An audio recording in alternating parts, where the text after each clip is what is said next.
BJP अगर सत्ता में आएगी दोबारा, खुदा ना खास्ता, तो जो 12वीं पास करके इंटर में जाएगा उसको लैपटॉप मिलेगा। क्या हो मिनिस्टर है भाई, वाह मोदी जी वाह। एक अमित शाह अनमोल रतन, दूसरा बाबा है। Subscribe now and press the bell icon. Never miss an update.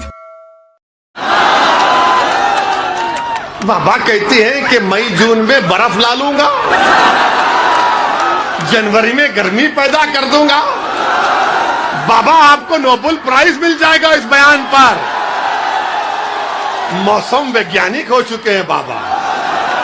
इन जालिमों ने इन बुज़दिलों ने हमारी गाड़ी पर 4-4 गोलियां चलाई, मगर हम इन गोली चलाने वालों को मैं कह रहा हूं, इनके पीछे जो उनके माई बाप है उनको कह रहा हूं, जो दिमाग कार फरमा उनसे कह रहा हूं, याद रखो मेरा नाम असदुद्दीन है, मैं बुज़दिल नहीं था ना कभी रहूंगा। अल्लाह जब तक हमको जिंदा रखेगा जिंदा रखेंगे। और सुनो बुज़दिलों, असदुद्दीन ओवैसी ने अल्लाह के करम से, अपने बुजुर्गों की दुआओं से, मैंने बातिल ताकतों के तूफान में चिराग जलाने का हुनर सीख लिया हूं और चिराग जलेगा इंशाअल्लाह ताला। अरे हम मिटने आए जमीन में, मिटेंगे। अरे जब हम जमीन पर आए तो इसी जमीन के एक दिन ग़िज़ा बनेंगे। मगर सुन लो जालिमों, जब तक अल्लाह जिंदा रखेगा, बेबाकी के साथ और बगैर खौफ खाए हम सच्चाई को बयान करते रहेंगे। दुश्मन चाहे कोई इख्तिदार की कुर्सी पर बैठने वाला जालिम हो, हम इख्तिदार की कुर्सियों पर बैठने वालों से नहीं डरते। हम जमीन और आसमान के खालिक से डरते हैं। हम किसी देश के प्रधानमंत्री से या मुख्यमंत्री से या अखिलेश से नहीं डरते। हम मखलूक से नहीं डरते, हम खालिक से डरते हैं। और यही चीज उनको पसंद नहीं आती कि आखिर कौन है ये लोग कि हम गोलियां चला रहे हैं और ये पार्लियामेंट में खड़े होकर कह रहा है कि मैं ठुकराता हूं, मुझे सिक्योरिटी नहीं चाहिए, मुझे जेड कैटेगरी नहीं चाहिए, मुझे बराबरी के शहरी का हकूक दो। जब मैं ये बात किया तो सब लोग ताज्जुब किए। कई नेता पार्लियामेंट के मेंबर आके बोले, ओवैसी तुमने बात तो अच्छी की, मगर नेता लोग तो सिक्योरिटी लेने के लिए तड़पते हैं और तुम उसको ठुकरा रहे हो, उसकी क्या वजह है? उसकी वजह एक ही है, मैंने बयान किया और फिर कह रहा हूं, अगर ओवैसी को एक सोने के पिंजरे में डाल दिए तो फिर क्या फायदा? अगर ओवैसी की जान बचा ली जाए और डीवाईएसपी को इंसाफ ना मिले तो फिर क्या फायदा बताओ आप? अगर ओवैसी को सिक्योरिटी मिल गई तो वो 22 नौजवान जो CAA का एहतजाज कर रहे थे, CAA के काले कानून के खिलाफ उत्तर प्रदेश में, उसकी मां को, उन बच्चों की मां को जो शहीद हो गए, उनको ओवैसी क्या मुंह दिखाएगा? कि उनकी मां कहेगी कि तुझे सिक्योरिटी मिल गई, मेरे बच्चे की तो जान चले गई।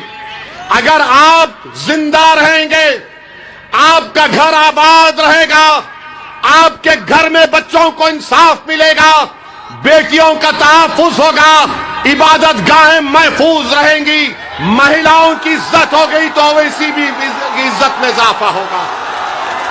अगर गरीब की जान की कीमत नहीं तो ओवैसी की भी जान की कीमत नहीं है। मेरी जान किसी गरीब और मजलूम से बढ़कर नहीं है। वो भी एक मां के पेट से पैदा हुआ, मैं भी अपनी मां के पेट से पैदा हुआ।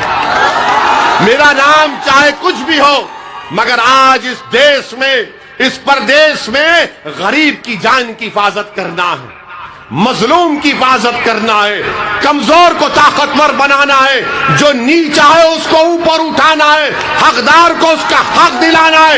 ये लड़ाई हमारी है, ये लड़ाई हमारी। इस बात को आपको समझना है मेरे अजीज दोस्तों और बुजुर्गों। आज आप देख रहे हैं कि आज उत्तर प्रदेश में प्रचार किया जा रहा है, बीजेपी के होम मिनिस्टर आ रहे हैं, देश के होम मिनिस्टर अमित शाह आए थे, और मैं तारीफ करूंगा मोदी जी की कि देश के प्रधानमंत्री ने एक ऐसे काबिल आदमी को होम मिनिस्टर बनाया कि उत्तर प्रदेश में भाषण देते हुए जनाब अमित शाह ने कहा, कितने इंटर पास है, कितने 12वीं पढ़े हुए हैं? हमारी मां और बहनें भी हाथ उठा सकती हैं 12वीं पढ़े हुए। उठाओ मेरी मां और बहनें, हाथ उठाओ, क्योंकि तुम अगर बहादुरों की सरपरस्ती करोगे तो उत्तर प्रदेश में इनकलाब आएगा, पूरे देश में आएगा। वो बहादुरी के मजारे जो कर्नाटक की बच्ची ने की, अल्लाह उसको सलामत रखे। वो बहादुर इसलिए बनी कि उसके माँ बाप उसको बहादुर बनाए थे। अब अमित शाह साहब के बारे में कह रहा था होम मिनिस्टर, उन्होंने अपने भाषण में कहा, क्या कहा कि हमारी बीजेपी अगर सत्ता में आएगी दोबारा, खुदा ना खास्ता, तो जो 12वीं पास करके इंटर में जाएगा उसको लैपटॉप मिलेगा। क्या होम मिनिस्टर है भाई, वाह मोदी जी वाह। आपने तो पूरे उत्तर प्रदेश की जनता को बता दिया कि 12th के बाद इंटरमीडिएट होता है, वाह। और बीजेपी को बड़ी मोहब्बत मुगलों से, बीजेपी बोलती हमको और 2 मुगलों को हराना है। तो बादशाह अकबर के दरबार में हमने पढ़ा कि 40 अनमोल रतन थे। क्या अनमोल रतन आपने पाल रखे देश के प्रधानमंत्री, वाह। एक अमित शाह अनमोल रतन, दूसरा बाबा है। बाबा कहते हैं कि मई जून में बर्फ ला लूंगा, जनवरी में गर्मी पैदा कर दूंगा। बाबा आपको नोबेल प्राइज मिल जाएगा इस बयान पर। मौसम वैज्ञानिक हो चुके हैं बाबा। बाबा को तीरती लाशें नजर नहीं आई। बाबा को बच्चे जो एग्जाम लिखने के लिए गांव से आ रहे थे, रात रात भर जाग कर रोड पर बैठा था तो पेपर लीक हो गया, तो बाबा को गर्मी सर्दी याद नहीं आई, क्योंकि बाबा गरीबों की तकलीफ को नहीं समझते। उत्तर प्रदेश का मुख्यमंत्री गरीबों की तकलीफ को नहीं समझ सकता। ये इनका मामला है। मेरे अजीज दोस्तों और बुजुर्गों, वहीं पर समाजवादी पार्टी के अखिलेश का भी एक वीडियो आया है जिसमें वो कह रहे हैं, सुन लीजिए, हमारे जेब में और बिजाने और नहीं वीडियो है, वो हमारी जेब में नहीं है, अभी आएंगे इंशाअल्लाह, फिक्र मत करिए। आप एक दिन खड़े हो जाएंगे ना हिस्सेदारी की लड़ाई में, तो सब आएंगे आपके पास इंशाअल्लाह ताला। वो दिन आएगा, देखना, मैं जिंदा रहूं या ना रहूं, तुम देखोगे इंशाअल्लाह ताला। तो उस भाषण में जनाब अखिलेश कह रहे हैं, सुनिए, उस भाषण में अखिलेश कह रहे हैं कि जो मां और बहनों की इज्जत नहीं करते सप्पा को वोट दो, जो कानून को नहीं मानते सप्पा को वोट दो। तो हम कभी बचपने में अपने मुगल आजम पिक्चर देखे थे, अब नहीं देखते, अब तौबा कर लिए। तो उसमें एक डायलॉग बड़ा मशहूर हुआ था, तो उसमें डायलॉग था कि तेरी दिल की बात जबान पर आ ही गई। तो इनके दिल की बात जबान पे आ ही गई कि जो माता और बहनों की इज्जत नहीं करते सपा को वोट दे दो, जो कानून को नहीं मानते सपा को वोट दे दो। ये वीडियो है। अच्छा, कौन विजय, उनका नाम भी बोल देता हूं, बाबूजी की पार्टी के हैं, उनका नाम इरफान इरशाद है। और उन्होंने हमसे कहा कि चुनाव के बाद आपको तीतर खिलाएंगे। हम बोले ठीक, अभी खिला देते तो अच्छा था। तो मेरे अजीज दोस्तों और बुजुर्गों, ये हिस्सेदारी की लड़ाई है, ये बराबरी की लड़ाई है, आपको नेता बनाने की लड़ाई है। और अगर कोई आकर आपसे कहेगा कि ओवैसी यहां पर आया है तो बीजेपी जीत जाएगी, आप खुद जानते हैं कि यह बकवास है। ये बकवास है, इसमें कोई सच्चाई नहीं है।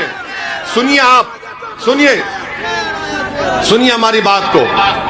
2019 के लोकसभा के चुनाव हम नहीं लड़े, अखिलेश और बहन जी मिलकर लड़े, तब भी बीजेपी 65 लोकसभा की सीट जीत गई। हमने कहा था आपको बीजेपी को वोट देने के लिए, इसीलिए हम आपसे कह रहे हैं कि आप सिर्फ वोट डालने वाले बन गए, वोट लेने वाले नहीं बने आप। जब आप वोट लेने वाले बन जाएंगे तो आपकी ताकत दिखेगी। जब आपकी ताकत दिखेगी तो उसी के ऊपर आकर कोई आपसे बातचीत करेगा ना कि भाई तेरी इतनी ताकत है, बोल क्या करना चाहिए। तो जब आप अपनी ताकत की बुनियाद पर, जब आप अपनी ताकत की बुनियाद पर कह सकेंगे कि उत्तर प्रदेश में मुस्लिम अल्पसंख्यक समाज को, दलित समाज को, पिछड़ा समाज को, कुशवाहा समाज को इंसाफ किया जाए, क्योंकि ये जानते क्या है, इनके दिमागों में ये बात बैठी हुई है कि ये लोग कहीं नहीं जाएंगे, इनको डर दिखाओ मोदी का, योगी का, बीजेपी का, ये डर कर हमको वोट देंगे। ओवैसी आपसे कह रहा है कि डर की बुनियाद पर नहीं, उम्मीद की बुनियाद पर, खौफ की बुनियाद पर नहीं, खौफ की बुनियाद पर नहीं। अगर आपकी ताकत दिखाई देगी, और ताकत सिर्फ नारों से ताकत नजर नहीं आती, ताकत सिर्फ जज्बाती तकारीर से नजर नहीं आती, ताकत सिर्फ 1000 10,000 का मजमा जमा करने से दिखाई नहीं देती। जमहूरियत में, लोकतंत्र में ताकत वोट है। जब वोट की ताकत नजर आएगी तो सपा, बसपा, बीजेपी सब बोलेंगी कि अब इनसे पंगा लेना महंगा पड़ेगा। और आप इस बात को समझिए, मेरी इस बात को, अगर आप ये समझ रहे हैं कि बाज लोग आकर जो दिल्ली और लखनऊ में बैठकर आपके वोटों का सौदा करते हैं, मैं उनसे भी कहना चाह रहा हूं कि अब तुम्हारी दुकानें बंद होंगी, तुम अब तिजारत नहीं करोगे हमारे जज्बात पर, तुम हमारे वोटों की तिजारत करते हो अपनी जाती मफाद के लिए। अब एक बेदारी की लहर पैदा हो चुकी है उत्तर प्रदेश में, और वो बेदारी की लहर ये होनी चाहिए कि आप इसको वोट में तब्दील करें। और मजलिस के मुखालिफिन, भागीदारी परिवर्तन मोर्चा के मुखालिफिन कहते हैं ओवैसी के जनसभा में भीड़ तो मन कराती है, मगर क्या वोट में तब्दील होगा? क्या वोट में तब्दील होगा? क्या वोट में तब्दील होगा? क्या वोट में तब्दील होगा? अगर वोट में तब्दील होने का आप हमसे वादा कर रहे हैं तो कहीं 27 तारीख को भूल नहीं जाना। ऐसा नहीं है कि नहीं यार जज्बात में नारा लगा दिया था। ये ओवैसी का भड़का भाषण दिल को छू लेता है। मेरे दोस्तों, मैं अगर अपनी जबान को चलाता हूं तो मैं आपसे वाहवाह हासिल करने के लिए नहीं चला रहा हूं। मैं आपको एक पैगाम दे रहा हूं, फिक्र दे रहा हूं। उस फिक्र जो दे रहा हूं, जो पैगाम हमने और बाबू सिंह साहब ने दिया, उस पर गौर करिए, उस पर सोचिए। आप सोचिए क्या कि इनकी बातों में सच्चाई है। अगर सच्चाई है तो साथ दो आप हमारा, वरना याद रखो बीजेपी को अगर कोई रोक सकता है, मैं फिर से कह रहा हूं बाबू सिंह कुशवाहा, ये बबुआ से नहीं होगा, इनसे नहीं होगा। ये खाली आराम पसंद आदमी है, लड़ना जानते नहीं है। हम लड़ना जानते हैं। और एक तरफा मोहब्बत कब तक करेंगे आप सपा बसपा से एक तरफा मोहब्बत कब तक करेंगे? क्या आपने कभी जिंदगी में इश्क किया, मोहब्बत की? एक तरफा होती है। मैं इंसान की मोहब्बत की बात नहीं कर रहा हूं, मैं आपको बात कर रहा हूं रब्बे करीम से। अगर कोई मोहब्बत करता है ना, तो क्या बतलाया गया कि तुम एक कदम चलो, वो 10 कदम तुम्हारी तरफ चलेगा। मगर यहां पर क्या है? नहीं, एक तरफा मोहब्बत, सपा या बसपा। ओवैसी है, अच्छा बोलता है, अभी टाइम है। टाइम मेरे पास भी नहीं है, आपके पास भी नहीं है। अपना टाइम अभी है इंशाअल्लाह ताला। यही हमारा टाइम है, यही हमारा टाइम है। याद रखो, जो लोग इस तरह की बात कर रहे हैं, मैं उनसे कह रहा हूं, मैं नौजवानों से अपील कर रहा हूं कि अपने बुजुर्गों को समझाओ कि जब 5 साल के बाद एक बच्चा और बच्ची आज 15 साल की, कल 20 साल की जब हो जाएगी, तो आप, वो बच्चा और बच्ची जब आपसे पूछेंगे, बताओ अब्बू मेरे शिक्षा का इंतजाम क्यों नहीं किया, वो बच्चा कहेगा कि मेरे रोजगार का इंतजाम क्यों नहीं किया, तो क्या आप उनसे कहेंगे भाग, सपा को बसपा को वोट देना है, बस यही काम है? नहीं कह सकते आप। आज ये बेदारी जो इन बच्चों में पैदा हो रही है, याद रखो आप, इन बच्चों में जो बेदारी पैदा हो गई, उनको अपनी मंजिल आसमानों में नजर आ रही है। वो ख्वाबी रूह जब बेदार होती है जवानों में, उनको नजर आती है अपनी मंजिल आसमानों में। वो ख्वाबी रूह को बेदार करना है, वो ख्वाबी रूह को आपको बेदार करना है। हमेशा हम तो डर डर कर वोट दिए ना, हमने हमेशा सेकुलरिज्म का साथ दिया, मगर आपको क्या मिला? आपको यह मिला कि सबसे कम ग्रेजुएट 3%, सबसे ज्यादा स्कूल के बाहर हम, सबसे कम पढ़े लिखे हम, सबसे गरीब हम, सबसे ज्यादा बेरोजगार हम, सबसे कम 2 एकड़ जमीन रखने वाले आप। उसके बावजूद भी अगर कोई आपसे आकर कहेगा कि दे दो भीख हमको, तो उनसे पूछो मुझे क्या मिलेगा? मैं कोई जन्नत का तुमसे वादा नहीं कर रहा हूं, खुदा ना खास्ता। मैं आसमान से तारे तोड़कर लाने का तुमसे वादा मैं बाबू सिंह नहीं कर रहे। मैं चांद से मट्टी लाने का तुमसे वादा नहीं कर रहा हूं। हम सिर्फ यही कह रहे, ये जमीन तुम्हारी है, इस जमीन पर हम इंसानों की तरह रहते हैं, तो बराबरी मिले, हिस्सेदारी मिले, यही हमारी लड़ाई है। इसीलिए आपसे अपील कर रहे हैं कि 27 तारीख के दिन आप तमाम लोग ना सिर्फ प्रतापगढ़ बल्कि पूरे जितने भी अभी फेजेस बाकी हैं, 4थे, 5वें, 6ठे और 7वें, जहां तक हमारी बात पहुंच रही है, और मैं अल्लाह से भी दुआ करता हूं, रब्बे करीम, मैं कमजोर हूं, मेरी आवाज को पहुंचाना तेरा काम है, दिलों को मोड़ना तेरा काम है, मेरे बस की बात नहीं है। मेरे अजीज दोस्तों, बुजुर्गों, हिम्मत और हौसले को बुलंद रखो और अपना एक एक वोट जहां पर मंजलिस का प्रत्याशी है, पतंग के निशान पर बटन दबाइए। जहां पर जन अधिकार पार्टी के प्रत्याशी हैं, गैस के सिलेंडर पर बटन दबाइए। हिस्सेदारी की लड़ाई है, हिस्सेदारी की लड़ाई में अपना हिस्सा अदा करिए। आपका बेहद शुक्रिया। और 27 तारीख के दिन क्या होगा, क्या होगा? बस इंशाअल्लाह। सलाम अलैकुम।